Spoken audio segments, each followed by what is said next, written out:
विद्यार्थी माजी विद्यार्थी बालगृहांचे असे सगळे जण इथं जमा झालेले आहेत आणि साहेब आपल्या कार्यालयाबद्दल सर्व लोकांच्या ज्या तक्रारी आहेत त्याबद्दलचा हा मोर्चा आहे. आपलं कार्यालय बऱ्याच संस्था चालकांचं असं म्हणणं आहे आणि त्यांनी तसे ॲफिडेविट्स पण केलेले आहेत की आपलं कार्यालय त्यांच्याकडनं 60% 40% वसुलीच्या वेळेला 10% पैसे वसूल करतं.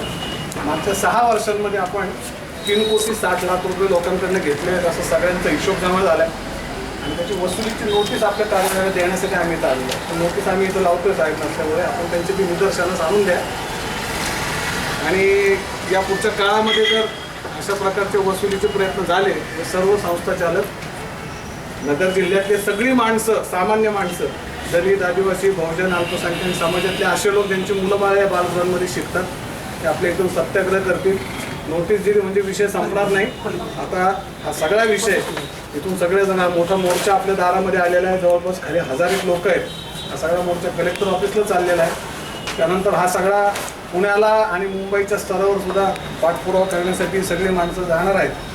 आपण लवकरात लवकर आत्तापर्यंत 6 वर्षात आपल्या कारकिर्दीत जे जे काय घेतलेलं आहे संस्थांकडनं ते मुलांच्या ताटातनं उचललेलं, उपाशी मुलांच्या ताटातनं परत त्या ताटात परत टाका ही विनंती आम्ही तुम्हाला करायला आलो. तुम्ही आमची नोटीस साहेबांना द्या आणि आपले जे कर्मचारी बांधव असतील त्यांनाही सांगा की हा आमच्या अपप्रवृत्तीच्या विरुद्ध लढा आहे. सगळ्या राज्यभर पसरतोय, सगळ्या राज्यातनं फोन येत आहे, सगळीकडे हे आंदोलन होणार आहे. चुकीचं काम करत असेल कारवाई करा. चुकी करतो म्हणून त्याच्या ताटामध्ये परत आमची वाटी ठेवून घ्या हा धंदा यापुढं बंद करा. 950 रुपयात आपलं स्वतःचं मूल एखादं सांभाळून दाखवा. कोणी मंत्री असतील, तुमचे सचिव, तुमचे कोण आयुक्त, त्यांचं मूल 1 महिना 950,000 रुपयात सांभाळून दाखवा.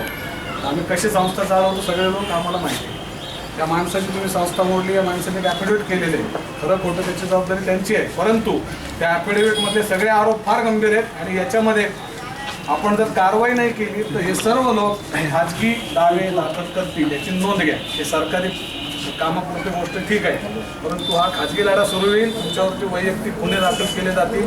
या सगळ्या गोष्टींची तुम्हाला जाणीव करून द्यायला आम्ही सगळे आलेलो. तुम्ही ओळखत नाही असं कोणी असेल तर सांगा. डॉक्टर अरुण इथं आहे, नंतर हे जेठे सर, किशोर, बापूजी, चाइल्डलाईनचे डायरेक्टर, सगळे इथे कार्यकर्ते लोक आहेत. संस्थांमध्ये जेव्हा जातात त्यावेळेला आमच्या खुर्च्यांवर याच्या पुढे बसायचं नाही. समाजाने दिलेल्या त्या खुर्च्या आहेत, शासनाने दिलेल्या नाही, समोर बसायचं. रात्री अपरात्री तसे काही नियम सगळ्यांना आहेत, तुम्हालाही नियम आहेत कुठल्याही गोष्टांमध्ये. सगळ्या गोष्टींबद्दल अतिशय समाज चिडलेला आहे. कोण जे असतील ना त्यांनी मालक न समजता आमचे नोकर समजावं. जनतेचे नोकर आहात, तुम्हाला 6वा वेतन आयोग मिळतो, इथं बिनपगारी लोक काम करतात. सगळ्या गोष्टी निवेदनामध्ये आहेत. हे निवेदन सगळं महिला बाल विकास मंत्री वर्षाताई, कलेक्टर, मुख्यमंत्री या सर्वांना भेटून दिलं जाणार आहे. त्यांना द्यायची गरज नाही. आपल्याला साहेब समोर असतात. ओके साहेब, आमची वेळ घेतलेली आहे, चव्हाण साहेबांची वेळ घेतलेली. एवढे लोक सगळे इथं जाणार आहेत आणि सगळ्या गोष्टींबद्दल त्यांना सांगणार आहेत. त्याच्यापुढे तुमच्या स्टाफलाही सांगा, संस्थांमध्ये गेलात मालक असल्यासारखे जाऊ नका, वागू नका. समाजाच्या पैशातून ते उभे झाले, सरकारच्या मेहरबानीवर नाही आणि तुमचा तर काही संबंधच नाही.